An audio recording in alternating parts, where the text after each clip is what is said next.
My father said something very interesting about filmmaking. He was a director, but he said if you divide filmmaking into three parts, the preparation of the script, the casting, and all of the things that go before, the second being the shooting of the film, the directing of the actors and the actual shooting of the film, and the third being the editing, all the post-production, and the publicity and the release of the film. He said, if you put a gun to my head and said you have to give up one of those three functions, he said, I'd give up the directing. He said, but if the script is right and they shoot some film and I can get in the editing room with it, I can make it work. In Hollywood, a new high for glamour is reached as Warner Brothers premieres George Stevens' production, Giant, based on a novel by Edna Ferber. An unprecedented turnout of more than 2,000 screen celebrities, other noted personalities, and press representatives arrive at the famed Chinese Theater on Hollywood Boulevard in a formal invitational event that dazzles 10,000 spectators under a canopy of sky-reaching searchlights. Three great star names in Giant: Elizabeth Taylor, Rock Hudson, James Dean. And here in the forecourt of the theater are the footprints and handprints of Giant stars and producer-director George Stevens. George always tried to do stories with great conscience. Place in the Sun was a tremendous moral story. Shane was a wonderful, wonderful film. He was a distinctly American director, and he had a sense of the country and a sense of the land, and so I think Giant was very important to him. George Stevens, as a director, was 10 plus. As a human being, he was very special, and he was also a 10 or a 10 plus. George was wonderful with actors. He was tough on crew. He could be tough on crew because he was a perfectionist, and he demanded a lot. But with actors, he just had a wonderful kind of camaraderie. He had a way of becoming whatever your character was, you know, when he talked to you. And I remember the main scene I had in the picture was Christmas morning, when George was, that is when Bick tries to give Bob Dace, talks to him about taking over the ranch eventually, and I bring out my greetings from President Roosevelt and say I can't because I've been drafted. And I remember George doing the entire scene, and we shot it from every conceivable angle. I mean, I'm literally from the backs of our heads we even shot it. But every time we shot that scene, every time I would bring out the greetings, I would hear George snickering off stage and off camera. I mean, he was so enthusiastic, and he was so, and it was catching for actors. Yeah, he was a joy to work with. I asked a lot of people who had worked with him, what's it like to work with him? And they all, to one, said, just make yourself a piece of putty and put yourself in his hands, and he'll do it all. He was also had great skill at working in the editing room to help actors in terms of performances, as it were, protecting them by choosing the right takes, by maybe not being on their face on a scene that they're having trouble with at a certain part of it. He would go to great pains to go all the way around, over this way and that way, to make me think it's my idea, so that I would come up to him and say, George, I have a good idea for this scene. He'd say, what's that, Rock? And I'd tell him and say, yes, that's a good idea. And it was his all along. And he caught me every time. Every time. But it was really true that what everybody said, make yourself a piece of putty and put yourself in his hands and rely on him. You know, I was in a very good position when the Giant proposal came up because, as I said, I had just starred on Broadway. I'd gotten wonderful reviews. I was getting starring parts on television shows. But I was a little bit scared of movies. And I had several other offers, but I decided I'd rather take it a little easy. I'd rather have a part that didn't have to carry the film, and in which I had a great director, a great master to guide me through. walked in the door, and I said, now this is what he said, because I don't use this language. He said, well, Jane, you're going to make a hell of a Vashti Snythe. And I said, I beg your pardon? He said, you're going to be Vashti Snythe and Giant. I said, oh, my land alive. I said, no, Mr. Stevens.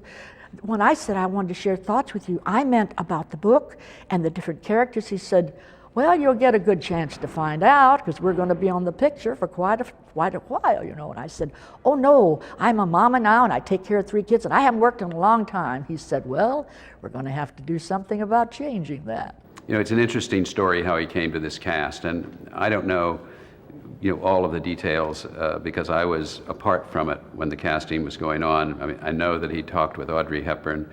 I understand he talked with Grace Kelly. There was talk of Bill Holden. And why those didn't work out, or whether they did, those 2 parts were very sought-after parts. But what I think is fascinating about the film, when you think of it, is that he chose to go forward with Rock Hudson, who was 28, Elizabeth Taylor, who was 23, and James Dean, who was 23, to play a story that covers 30 years. I was, let's see, 1955, I was 29, I think. 29, yeah. And I had to be, in the movie, I had to be in the young 20s, 23, 24, 25. And then middle age, I guess 45 to 50. And then older age, I guess 65 to 70, about. Incidentally, I don't know if I had told you this, a couple of years ago, I was in Chicago, and Giant was being run on television late at night, and I just come back from the theater. And I don't like to watch films on television, particularly those that I am involved with. But I was curious, and so I knew when I would be the 45 to 50-year-old age, about what time I tuned it in to look. And I looked at myself and ran to the mirror and looked in the mirror, and it was exactly the same, including where the gray is, where most of the gray is. To a T, it was exactly. So now I know what I'm going to look like when I'm 70. It used to be in Hollywood that they would take mature actors, and when they had to shoot the young parts, make them up to look young and give them special lighting, special lenses, and so forth. And George had the idea to take young people because Elizabeth Taylor, Rock Hudson, Jimmy Dean were all in their 20s. And to, as the film progressed, to age them. So that was kind of a revolutionary thing to do. One of the characteristics that marked my father was a tremendous self-confidence in terms of making films. In getting from Los Angeles to the location of Giant in Marfa, Texas, we went on this one splendiferous train, a big long train with everybody on it. And it was an incredibly fun and interesting event just to get there, because there were so many of us. Well, of course, we had Elizabeth Taylor playing, and who was 24 years old at the time. And I must say that I was, besides becoming really a friend, I mean, she was such a sweetheart. I had such great respect for her, for what she did in that movie. Here's a 24-year-old young actress playing, you know, at the end of the movie, so believably, that older Leslie Benedict. She was wonderful. I knew Elizabeth when we were children, but I hadn't seen her I hadn't seen her for 3 babies, and I think she had 2 sons at the time, maybe. And the one thing that kind of brought us right away close together were our children, because we were both concerned as parents of leaving our children at home. So that was an immediate sharing of thoughts and feeling togetherness as 2 mummies who were working parents who had their kids at home. And then We both discovered we loved flowers. I am a flower freak. And we were on the train, we were peeping out the windows, and she said, "Oh, is that yucca out there?" And I said, "I think it is." And both of us were wild about yucca.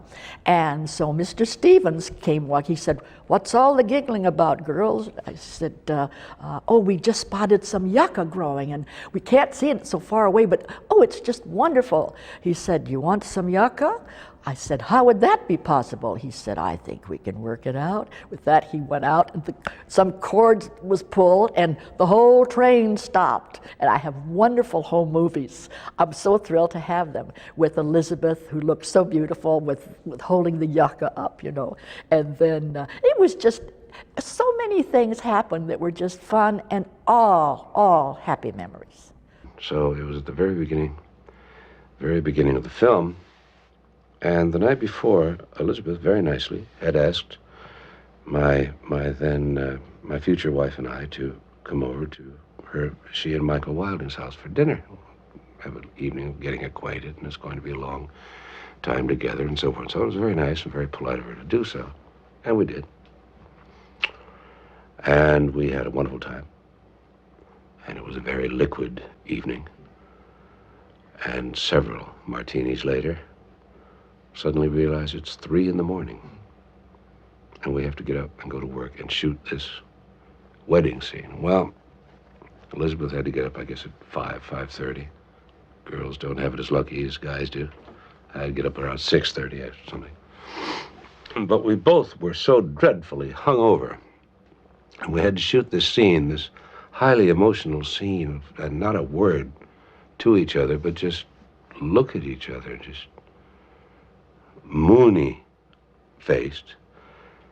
And we shot the scene and the sequence, and the hairdressers and the wardrobe girls and everybody were over there crying and carrying on. And the truth is, we were just so hungover that we couldn't do anything but just look.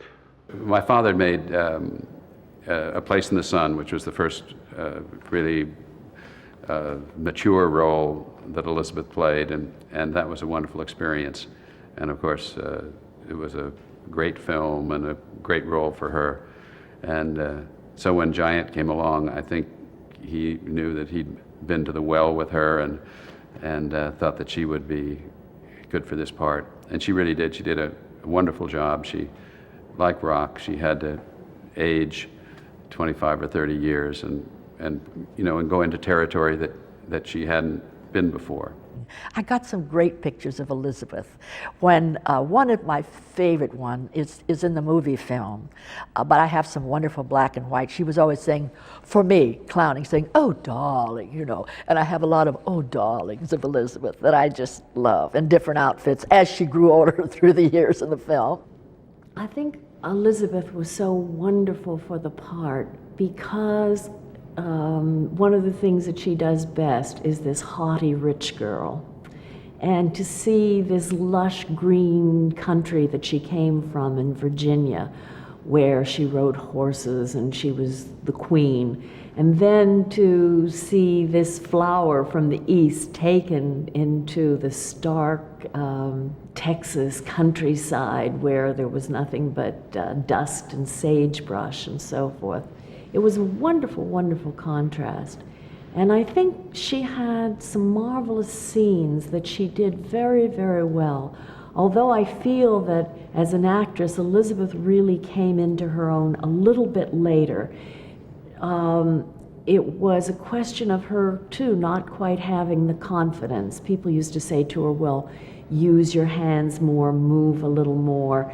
And she didn't quite have the confidence to do that. She had had that MGM training where nothing moves, where you're just beautiful, but you're very, very still.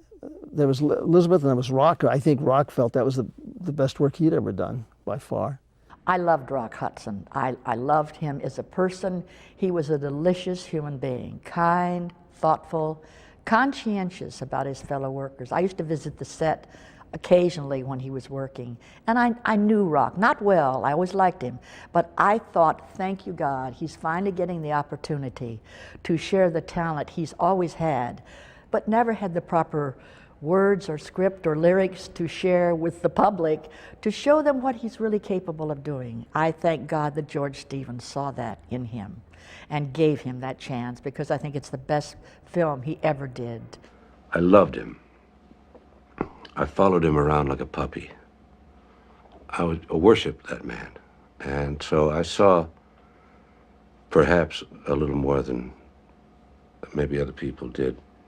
He was handsome and sensuous and marvelous as the young man, and then I thought he really excelled as the elder man. I thought he did a wonderful job. He was inspired by the part, inspired by George Stevens. I thought he did a wonderful job. Toward the end of the movie, when he had to wear the extra weight and the padding and everything showed in the long underwear things, you know, but he'd do the Charleston and everything just for my home movies, which was very different than his character on screen as Vic Benedict, you know, whom he played in Giant. Rock Hudson was 28 years old and hadn't played, very demanding roles. It was early in his career. And here he had to age from 28 to 58. And toward the end of the picture, of course, they would build him up in here with, padding and make him heavier and some gray in the hair. But there's a scene where he has an argument with Dennis Hopper late in the film. And I was on the set the day they did it here at the studio. And Dad had asked Rock to look at some Spencer Tracy pictures to get a feeling of how an actor, thinking that, that Tracy had a quality of an older man that would be useful to Rock. And he and Dennis took this scene, and it's a scene where they have an argument. And they rehearsed it, they walked around. Dad would always just kind of go in the set and let them do it. He wouldn't say, you stand there, you sit here. And they were going around having at it. And they did it for a little while. Dad used to say that he liked to let actors rehearse and run through things for a while until they felt the need for a little assistance, rather than coming in and saying, here's the way you do it. And he said to Rock, I'd like you to sit in that chair. And Rock went over and sat in this kind of straight, small chair. And then they did the scene. And Rock, played the scene, and then he got out of the chair when it got heated. Dad said, cut. He said, Rock, I want you to stay in that chair for the entire scene. And it was such a wonderful thing, because when you see that scene, Rock is sitting in that chair, and he is an old man, and the young boy has the vitality. And it was just one touch that made that scene work for Rock. And that's an example of how a director can help an actor. I don't know how other actors felt, but I loved working with George. He was terrific. When we sat down to do the scene with Rock, when he called me into Rock Hudson's dressing room, and he was giving Rock liquor. It was about 9 in the morning, and he was going to do the scene all day long where Rock was kind of in his cups, or Vic was in his cups, and I remember he was giving him shots, getting old Vic into the mood. And he begins to talk. He says, wonder what this old son of a bitch wants. This is George talking. This old son of a bitch. I kept thinking, what is it? And I realized he was being Bob Dace, What does this old son of a bitch want? This is the way he was giving me his direction. He suddenly became Bob Dace. There was only one scene that I was in with Jimmy, when Rock and Elizabeth, when he had discovered oil and he came barreling up in his truck and had oil all over him.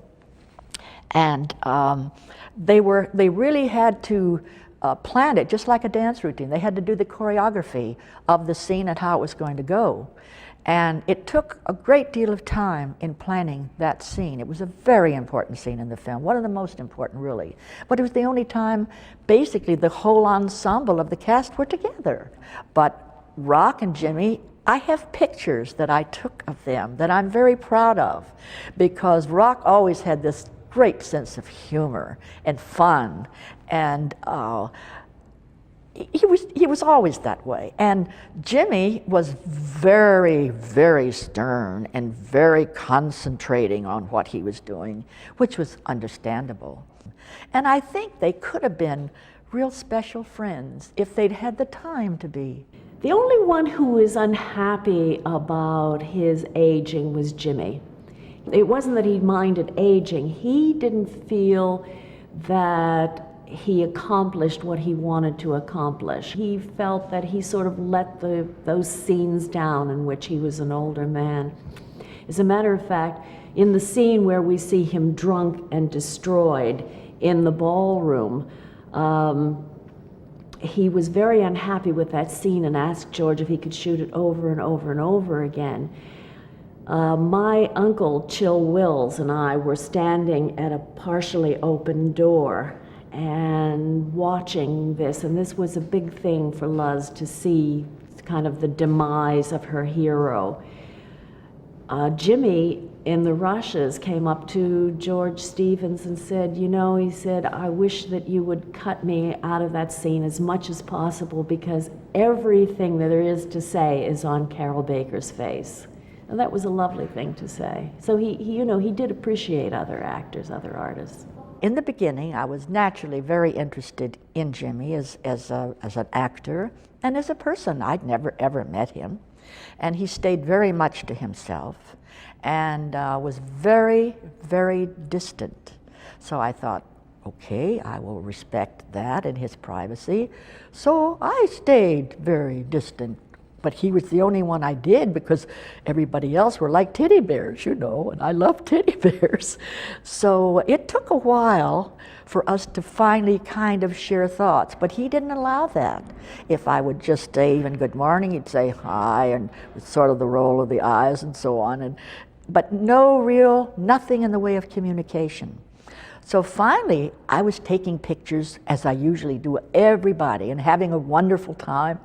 And so finally he came up to me one day and he said, you don't take any pictures of me. And I said, well, I wouldn't think of it. I said, you obviously enjoy being by yourself because you never come around and mingle with us, especially me. And I said, I try very hard to respect people's wishes as best I can. And I said, I wouldn't dream of bothering you in any way, shape, or form. He said, well, that's all right. He said, if you want to take some pictures of me, I don't mind. I said, honest engine, that'd be super. I'd love that. So that was the beginning. That was the first step. And the steps came more regularly and more often. Interesting. Jimmy told me a story about how he had a big thing about means justifying, the end justifying the means, you know. But he also told me a story about how one day when he was driving in the hot desert, and that during, this hot summer in Texas, and it gets really hot on those old blacktop highways, and he came upon a wreck. There'd been an accident, and a man had been injured, a black man, who was lying out on the side of the highway in this hot, boiling Texas sun. And it took an hour, a good hour, for them to get an ambulance there to help him, and the man was hurt. And Jimmy stood over him and afforded him shade for that hour, so that he could shade his face so he wouldn't be lying in that boiling sun. And he was very touched by the fact that the church, the preacher, the minister, had spoken about that, about his humanity, about stopping on the side of a road to help somebody. And he was very touched by the fact that they had talked about it in church. I couldn't believe all that he went through before he did a scene. He'd limber up his shoulders and shake his fingers, and I'd look at him in awe. And finally one day I thought, I gotta find out what all that's about. So I went up and I said, Jimmy, will you answer a question for me? And he said, sure, what is it? I said, why do you do all of this and you bend over and you limber up your shoulders or whatever you're doing? He said, to get in the mood. I said, to get in the mood for what? He said, for what I'm supposed to do. I said, oh, he said, you never do anything. And I said, oh, you've noticed that? I said, well, I've never seen anything like what you've done ever before. Is this part of method acting? I said, I'm sorry, I've never had any acting lessons in my life, and I just do what my heart tells me, and I don't know any other way to do it. And I try to think about what character I'm supposed to be. Jimmy was just finding his own as a star, and I think he had a little bit of a complex. He kind of made fun of Elizabeth Taylor and Rock Hudson because, you know, they didn't come from the Actors Studio. They weren't, in his opinion, you know, the great white hope of Broadway or anything that he might have been. So there was some jealousy there, and I think he was, although he was treated equally in every way, I think he was always too concerned about whether he was being given equal treatment to everybody else. And yet, I found with George that he was just as kind to the smallest parts, to wonderful small parts like Saul Mineo, who was an adorable, wonderful actor, and Earl Holliman, who was doing one of his first films. So George was kind and good to everybody, and I think he really treated us all as equals. Now, the one thing that George did is that he wanted to have his actors ready and on set at all times. I certainly didn't resent it. I can't imagine that many of the other actors did, but I think Jimmy resented it. I think Jimmy thought, oh, he doesn't think I'm important enough. So therefore, you know, he calls me all the time when I'm not needed. But actually, George just did that with everyone. Dad had his way of working, which was to take his time. Jimmy was a young man in a hurry, and I think he got impatient with the pace of things. But Dad always cared about the result, and Jimmy brought a great deal to that role, a kind of imagination, and he was a very hard-working actor. I mean, he figured things out, and he worked with his little rope, and he worked at his wardrobe, and I don't think it ever crossed Dad's mind that Jimmy Dean wasn't the right person for that part. And I think he gave kind of a great edge and excitement to the film in the way he played it. Carol Baker is a very unique lady now, and she was a very unique young lady then when we made Giant. Well, when I first showed up on the Warner Brothers lot, first of all, I came from New York. It was going to be my first film. Warner Brothers was going to put me under contract, and they sent me the ticket. They put me up in a hotel on Hollywood Boulevard. I arrived at the gate, and I gave my name, and the guard wouldn't let me in, never heard of me. There I saw, a few minutes later, Jimmy Dean come up on his motorcycle. Interesting, because I guess a lot of people are on motorcycles these days, but it was kind of a big, exciting thing for somebody to be on motorcycle then. And he put me on the back and drove me around the lot, showed me the lot. Mr. Stevens used to say I was sort of the hostess and the heart and soul in his autograph to me in my book. He said, you're the heart and soul of Giant. And he never wanted me to leave very much. He always wanted me to stay around on the set, even when I wasn't working. So I felt I was very helpful to Earl when he first came in on the picture. I got a call from my agent. I had done a movie called Broken Lance with Spencer Tracy, playing his son. And George Stevens was looking for locations where they could shoot Giant. And so they were running Broken Lance to look at Nogales, New Mexico. And I understand that George, when he saw me do one of the scenes I was doing with Spence Tracy, turned to his assistant and said, I want to use that boy in Giant. So he called my agent called me and told me, and I got the book immediately and read it. And they said they wanted me for the role of Bob Dace. Well, Bob Dace is mentioned like once in the book, you know, when he's 4 years old, and he's out picking up mountain oysters when they're making steers out of the bulls. And I thought, well, that's not a part, you know, that's no part. So they said eventually that George wanted to see me come out. They had, in the meantime, started shooting the film in Virginia and done all that stuff, and I had come back to do the interiors of the Virginia stuff at the studio at Warner Brothers. And they said, George Stevens would like you to come out and see him this afternoon, such and such a time. And I said, well, I really don't want to do the picture because there's no part. You know? And he said, well, go talk to him anyway. You can tell him that, but you go talk to him. So I came out, and they were shooting the interior of they were shooting the dinner scene where Elizabeth tells, attacks Rock about or Leslie attacks Bick about how we took Texas away from the Mexicans. Yeah. And while they were relighting, George took me around, and we walked around the block. And I just needed to tell him that I really appreciated the interest, but there was no part. Well, I got to tell you, he started talking about how he saw this as a Booth Tarkington character. And by the time, I mean, anybody who ever met George knows what a charmer he was.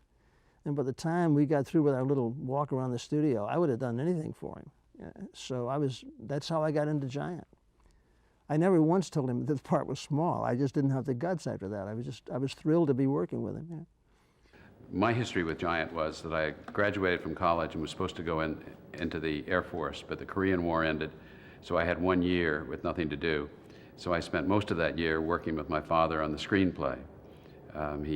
He and Fred Gill and Ivan Moffat would meet each day out at Dad's apartment on Riverside Drive and in North Hollywood, and we'd sit and work on the screenplay.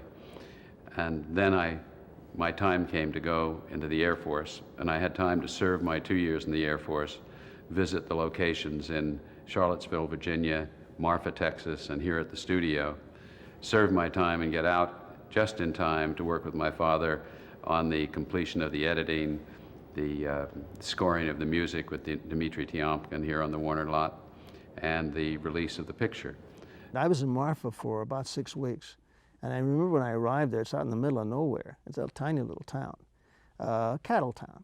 One of the really strange things about it is that Marfa was so small, and we had a very large crew and, of course, a very large cast, and there weren't really any living accommodations. A lot of people had to live quite far out of town. And I lived in a house with 5 of the actresses, Fran, who played my sister, and Jane Withers, and Mercedes McCambridge, and I'm trying to think who else. I can't, but I was one of them, of course. There was one other. 5 of us in this house, and I had just recently been married. I was only married like 4 months. My husband couldn't come to visit, because this was a house of all girls and there was no place to put him up. I'm not sure he quite believed me when I said this, and he called the company, and actually George spoke to him privately too. But this was the situation. Nobody could bring their husbands or wives. There just wasn't any space. We worked very long hours, all day long, and at night there wasn't anything for anybody to do. That's why we started what the crew called Withers USO, and everybody come to my little bitty house that Mr. Stevens rented for me, and that's where we had our Monopoly marathons and bridge tournaments and croquet tournaments and crazy things just to keep everybody busy at night. But we had a good time there, and Rock would come almost every night. Jimmy wouldn't come, dear Gussie, Jimmy wouldn't come till everybody left and went home. And then the first time I found him there, I dang near died. I was closing up the house and putting all the Coca-Cola bottles and stuff in the kitchen and stuff, and I heard something in the back spare bedroom, and I thought, what is that? So I went to investigate, and I opened the door, and do you know what I found? There was Jimmy Dean on one of the twin beds. The window was up. It was one of those up and down windows, the old-fashioned kind, Well, he had put the window up and come in the window, was laying on the twin bed with his hands behind his head, with the hat sort of all slouched down in front of him, And I said, what in the world are you doing? He said, I just wanted to wait till everybody left so I could talk to you. And I said, heavens to Betsy, you didn't have to do that. And I said, from now on, sonny boy, you come in the front door like everybody else. He said, no, I think I like it this way. I said, really? So I went in the other room and got a hammer and nails, and I came in and I hammered the 2 windows in that room shut. And I said, you come in the front door or you don't come at all. My father was a man of the West, raised in San Francisco. His parents had been actors in the theater at the turn of the century. And as a young man, he went out into Montana and Utah at first as a camera loader, then an assistant cameraman. And he actually lived with Westerners, cowboys, who were still dated back to that period. And he always had a great feeling for the West. And in his films, he went to tremendous lengths for authenticity, that the clothes looked real. He never liked to call, they refer to the costume department. He always called them clothes. And if you look at James Dean, Jet Rink's, the clothes he wears, they're clothes he's lived in, and they're the sweat and the band of the hat and the dirt. Dad would always say, that a man like this only has 2 shirts, and so those shirts would be worn and stained and look lived in. When you take a Hollywood company into a town, a small town, they can be very put off by that company, but not Marfa. The first night, they said, "You want to go see the Rushes?" So I said, "Sure." And we went to the old theater that's no longer there, I understand, it's burned down. This old theater, and they were running hours and hours of the barbecue, and of course they had used all these people from Marfa in the barbecue as extras, and they had just, it seemed forever, so much footage of just cattle and Elizabeth and Rock sitting on their horses watching cattle. But it seemed to me the entire town had turned out and was sitting in that theater. It was packed, you couldn't get a seat. I mean, that was so smart of George to do that, because he made the town feel like they were really in on the joke, that they were a part of this movie. And the entire time we were there, that's the kind of reception that we got. People really felt like they were a part of the company, and it was, they never resented us being there at all. It was a dusty, one-horse town, one-street town. I don't know what Marfa is today. It's probably a metropolitan area, I don't know. But so everybody wore blue jeans and so forth. And Elizabeth would arrive when everybody else had finished eating. And I remember my mouth used to just drop open every night, because she would show up in the most glamorous wardrobe for this rather dingy dining room. She'd have on white chiffon with sparkles, or she'd have on black chiffon with ermine tails. And every night it was as long as we were there a long time, a couple of months, she had a different dress on every night, different jewelry. Jimmy and I ate dinner together, and he always made fun of this. But I could see that he was really impressed with her, with what he thought was old Hollywood that he wasn't a part of, that he'd never known. And Elizabeth used to come in with Rock Hudson. So after a while, Jimmy found a way of taking, not during dinner because he would have been too embarrassed by the fancy clothes and walking into the dining room with Elizabeth with all this hoopla and so forth. But after dinner, Jimmy found a way of getting together with Elizabeth and telling her all his troubles. This is, of course, a great ploy to get a woman to pay attention to you, and especially one as warm-hearted as Elizabeth is. So they used to spend long hours together. Then the rest of us were invited to Rock Hudson's house for parties, which were always such fun. Rock had a great sense of humor, and he was warm and wonderful to be around. And there was a party in his house every night, which was terrific. And we all used to say, well, where's Elizabeth? Where's Jimmy? And of course, they were out talking. I don't really think that there was a romance of any kind there. I really don't. But I think it was his way of saying, hey, Rock, I can take Elizabeth away from you. I'm the third character in the film, and just like in the film, she's yours. Well, off screen, she's not yours. You know, she has my attention. Sunday afternoons were very special for all of us because it was our only day off. And of course, we put in very long hours on the film, which we all, I know I was very happy to do, and I think everybody else was too. But we'd look forward to Sundays, and I always went to church on Sunday with 2 or 3 of the other members of the cast and part of the crew. And then afterwards, everybody come either to Withers USO at night, but we'd first go to the country club because there was a lovely pool there, and it was cool. And we just would, you know, play water polo, and they had these big old, what do you call them, for the inner tubes, for the old-fashioned tires, you know. But the boys would get, the Rock especially, he would have a hoot and a holler of a time where he'd get the 2 big round things, and then everybody have to dive off the board to get through there, you know. And Dennis did it every time, usually 2 at a time. He was a very good swimmer, and he had a lot of fun with us there. And of course, we all had a good time at the country club because it was the only pool anywhere around, and it was greatly appreciated by all of us. When Dad first talked with Jimmy Dean about playing Jet Rink, Jimmy had been here on the lot at Warner Brothers and used to kind of hang around the office and had come over wearing kind of costumes that he thought suggested Jet Rink, and it was a part he really wanted to play.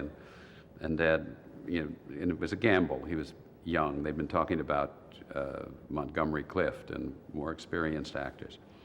I thought that Jimmy was a terrific actor. I really did. And he believed in bringing as much of himself to the part as possible. There were a lot of stories about how kooky he was because he spent all of his time with the cowboys, that he was roping, that he was riding, that he was learning how to shoot a rifle for the first time. But actually, that was all research for the film. And out of it came a wonderful cowboy walk, the way he was able to use the rope, which we have talked about in the porch scene, the speech pattern, the way he wore his hat, the way I don't think he ever took off the clothes. He had this pink shirt, this pink cowboy shirt that he just loved and adored, and I don't blame him. It was a neat cowboy shirt, very simple, very plain, but he wore it and wore it and wore it. And I said, Jimmy, when's the last time you had that shirt clean? He said, oh, they've lost 2 of my shirts at the laundry. And he said, I'm not going to let them get this one. And I said, listen, Sonny boy, you go in the other room. And I said, there's a terrycloth bathrobe of mine. I said, you go put that on. I just took it out of the dryer. And I said, you put that on, you give me that pink shirt. He said, what are you going to do with it? I said, I'm going to wash it. That's what I'm going to do with it. So I washed his pink shirt by hand, and then I put it in the dryer. He said, oh, it might shrink or something. I said, it won't shrink. So anyway, from then on, that was my job for Jimmy. He'd bring me his pink shirt, but at least I knew it was clean. When he decided that Jimmy would play the part and they sat down to talk about it, Dad talked to him about his race car. And he said, look, he said, I know you love driving. He said, we've got a lot of people involved in this picture. And if something happens to you and you break your arm or break a leg, there are going to be 300 people, you know, their work's going to be stopped. So I want to ask you, while this picture's being made, not to drive that car. And Jimmy looked at him and said, all right. And throughout the shooting, Jimmy never drove the car. I knew Jimmy for several years, but he was not an easy person to know. The kids at the Actors Studio used to get together maybe once a week, and we'd sit around and listen to classical music. We were terribly serious people. Jimmy used to come into these parties. He'd come late. He never said hello to anyone. And after a while, you'd look around and he was gone without ever saying goodbye to anybody. He didn't talk to anybody. He was, I think, desperately shy. And so, as I say, he was not easy to know. He clung a little bit to me when we first got into Giant, just because I was a person that he knew from the past. And actually, I spent more time with him and got to know him better on Giant than I knowed him several years before when we were students together, because he needed companionship, but it was very hard for him to ask for it. Unless he had a motive, like, I'm going to take Elizabeth Taylor away from Rock Hudson. Then he was driven to talk and to be social with her and so forth. And having finished shooting, Jimmy decided that he wanted to take the car up, I believe, to Saugus and race it. And Dad said that the last conversation he had with Jimmy was, said, I know you're going up there. He said, you're going to put the car on a truck and truck it up and then drive it at the track. And Jimmy said, yeah, that's what I'm going to do. George Stevens Jr. was in the Air Force, and he was flying all around the country. And I remember we used to be a bit concerned about this.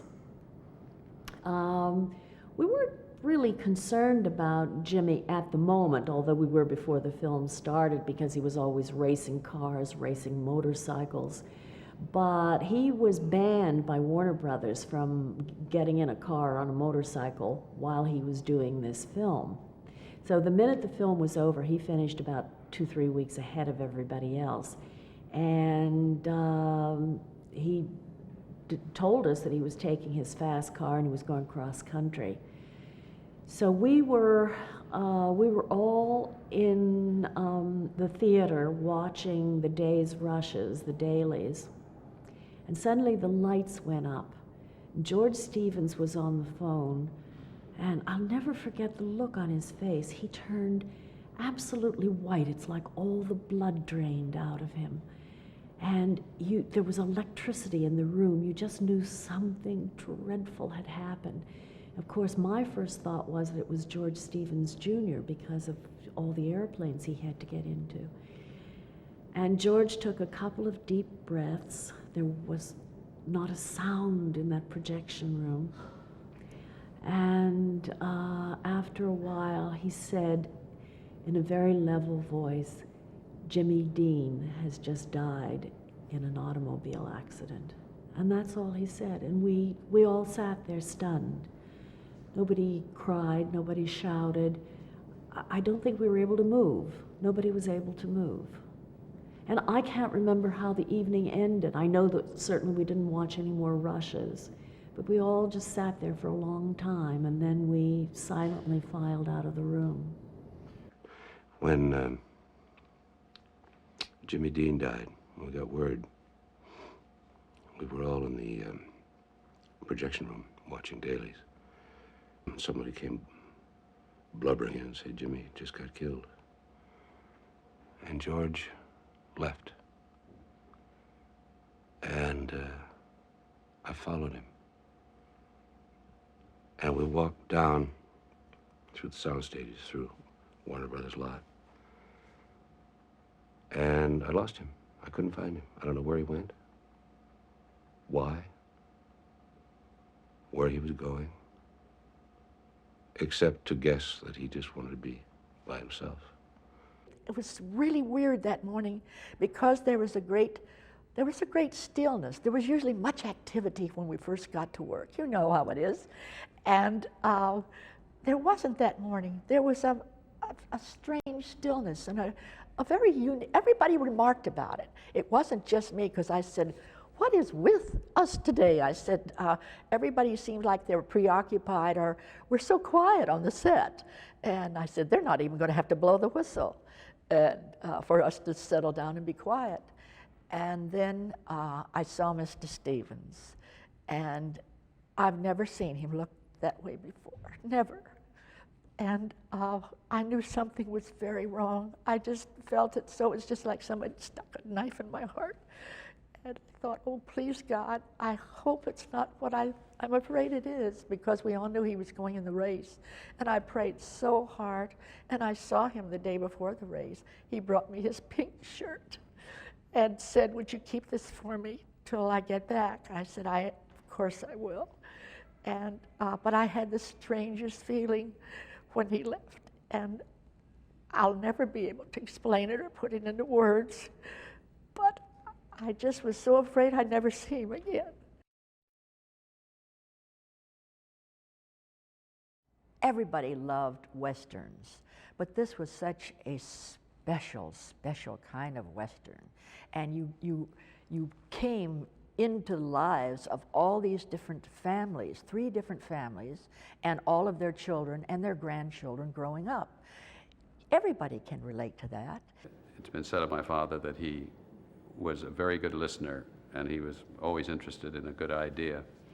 But once he made up his mind, it was like the sun going down. You can't find films like that today. You have to go back 40 years ago to get those kind of films. But Giant, it had it all. He made films not just for 1956, but he used to say, if we spend some time on this and take some care with this, this might be a film that people will be interested in 25 years from now. Now, I was a young man when he said that to me, and to sit here now and realize that it's 40 years later, and he made a film that has, fascinated audiences for 4 decades. It gives me great respect for his attitude of really taking care with the film in the hope that it would be a film that would last. And Hollywood outdoes itself, paying tribute to a mighty motion picture with a premiere that climaxes all previous gala openings. A night Hollywood Boulevard will long remember. The glamorous, record-breaking premiere of a great motion picture, Giant.